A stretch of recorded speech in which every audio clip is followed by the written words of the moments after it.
নমস্কার, আজকে আমি তোমাদের দেখাতে চলেছি বাচ্চাদের খদ্দরের ফ্রক কাটিং।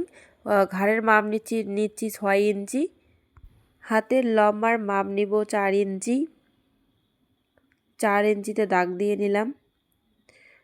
আমি 2 বছর বাচ্চার ফ্রক কাটিং করতেছি। তোমরা যদি চাও এই মাপে 2 থেকে আড়াই বছর বাচ্চারও হয়ে যাবে। তোমরা 2 থেকে আড়াই বছরের বাচ্চা যদি কাটো, আমার যে মাপটি আমি নিচ্ছি সেই মাপে কেটে দিতে পারবে। আমি গলার মাপ নিয়ে তোমাদের দেখাচ্ছি। দেখো, গলার মাপ নিচ্ছি চওড়ায় 2.5 ইঞ্চি। হ্যাঁ, 2.5 ইঞ্চিতে আমি দাগ দিয়ে নিলাম। এবার আমি লম্বাটা দেখাবো। লম্বাটি হলো 4 ইঞ্চি। লম্বায় আমি 4 ইঞ্চি নিয়েছি। তোমরা উপরে যেরকম 2.5 ইঞ্চি নিলাম সেই 4 ইঞ্চি বরাবর তোমরা এই সাইডেও 2.5 ইঞ্চি নিবে, তাহলে গলাটি সমানভাবে হবে। এবং এই যে গলা যে গোল শেপ করার সময় তোমরা পুরোটা করো, সেটা করো না।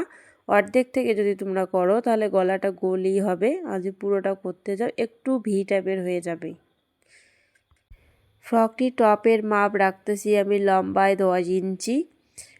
লম্বাটা আমি 10ই নিলাম। তোমরা যেরকম নিতে চাও নিতে পারো, 11, 12। আর চওড়ায় নিচ্ছি আমি 11 ইঞ্চি। মাপের থেকে আমি 2 ইঞ্চি বেশি নিচ্ছি, কারণ বাচ্চাদের ফ্রক ওরা টাইট ফিট করতে কমই ভালোবাসে। তাও যদি তোমরা চাও যে আমি একটু ফিটিংস পরাবো, অবশ্যই মাপ অনুযায়ী করবে, তবু একটু বাড়তি রাখা ভালো। আমি যেহেতু বাড়তি রাখবো সেহেতু আমি একটু বাড়তি করে নিলাম। তোমরা চাইলে বাড়তি করতেও পারো, নাও করতে পারো, সেটা তোমাদের উপর।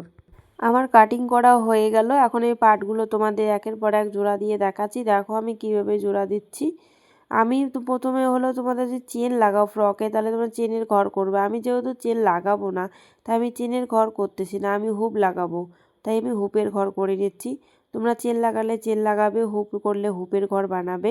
আমি হুপেই লাগাবো, তাই হুপের ঘর করলাম। আমার হুপের ঘর বানানো রেডি হয়ে গেছে। এখন আমি তোমাদের দেখাচ্ছি কিভাবে পার্টগুলো আমি জোড়া দেবো। এই হুপের ঘরের পার্টের জন্য আমি হুপের ঘর একের পর এক নিচ্ছি। দেখো আমি পার্ট দুটিকে জুড়ে দিচ্ছি। অনেক সময় পার্ট দুটিকে জুড়ে দেওয়ার সময় খুলে যায় বা ফাঁকা হয়ে যায় বা এক ছোট বড় হয়ে যায়, সেই জন্য তোমরা যে কোনো পিন, আমি হিজাব পিন ব্যবহার করতেছি, তোমরা যে কোনো পিন ব্যবহার করতে পারো। তাতে কি হবে, পার্ট দুটো সরে যাবে না বা এক খাটো বড় কিছু হবে না, বা লম্বা থেকে যাবে, বাঁকা হয়ে যাবে। এখন আমি তোমাদের পার্ট দুটিকে জুড়ে দিয়ে দেখাচ্ছি। জোড়া হয়ে গেল। জুড়ে দিলে হবে না, তোমরা যখন একের পর এক পার্টটিকে লাগাবে, একটু মোটা যেহেতু হয়ে যায় জায়গাটি, সেহেতু তোমরা ধীরে আস্তে একটু বেশি করে সেলাইটা দিবে। বেশি বলতে তোমরা একবারের জায়গায় 2বার দিয়ে দিবে, তাহলে আর খুলবে না, খোলার ভয়টি আর থাকবে না। তাই আমি দুটো 4টে সেলাই দিয়ে নিচ্ছি, যাতে এইটা খুলে না যায়। যেহেতু এটা সুতির না, খদ্দরের ফ্রক, তার জন্য আমি একটু বেশি করে দিয়ে নিলাম। তোমরা চাইলে বেশি করতে পারো, কমও করতে পারো। আমার চাপপট্টি দেওয়ার সেলাই রেডি হয়ে গেছে। এখন দেখো আমি তোমাদের হিজাব পিন খুলে দেখাচ্ছি চাপপট্টি কত সুন্দর হয়েছে। এইটে দিতেই অনেকেও ভুল করো। দেখো খুবই সুন্দর, মানে খুবই একদম বসে গেছে, কোনো অসুবিধা হচ্ছে না। তোমরা এখানে হুক চেন যেটা ভালো মনে করবে, যেটা ভালো লাগবে সেটাই লাগাতে পারো। আমি তোমাদের এখন পার্টগুলো উল্টে দেখাচ্ছি। দেখো অর্ধেকটা প্রায় আমার হয়ে গেছে, হাফ পার্ট আমার রেডি। হাফ পার্ট আমার রেডি হয়ে গেছে। আমি হাতাও অলরেডি লাগিয়ে নিয়েছি, আমি ফুল হাতা বানিয়েছি। দেখো তোমাদের হাতাগুলো আমি দেখাচ্ছি। তোমরা চাইলে এটা হাফ, 3/4 যেরকম চাও করতে পারো, কোনো অসুবিধে নেই।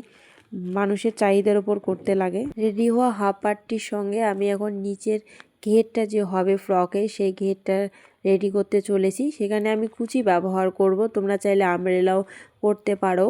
আমি কুচি দেওয়া ঘের করতেছি, তাই আমি কুচি দিয়ে নিচ্ছি। তোমরা দেখো, তোমরা যদি চাও কাস্টমারের চাহিদা অনুযায়ী কুচি, আমব্রেলা যে কোনো ফ্রক তোমরা রেডি করতে পারবে। কিন্তু উপরের টপটা আমি যেভাবে রেডি করলাম, উপরটা তোমাদের সেভাবেই রেডি করতে হবে। আর নিচের পার্টটি তোমরা আমব্রেলা করো, ফ্রক করো, ঘের করো, যেরকমই ডিজাইন চায় কাস্টমার সেরকমই দিতে পারবে, কোনো অসুবিধা হবে না। তোমরা একবার ভালো করে ভিডিওটি দেখে নাও।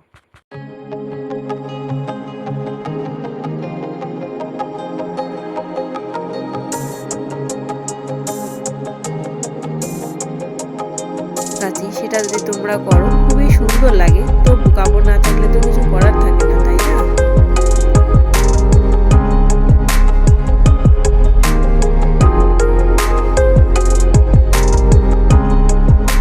রেডি, আমার কুচি দেওয়া হয়ে গেল। এবার আমি গলাতে এক্সটার্নাল ডিজাইন করতেছি। তোমরা যদি চাও গলাতে এক্সটার্নাল ডিজাইন করবে অবশ্যই করো, আর যদি মনে হয় না আমি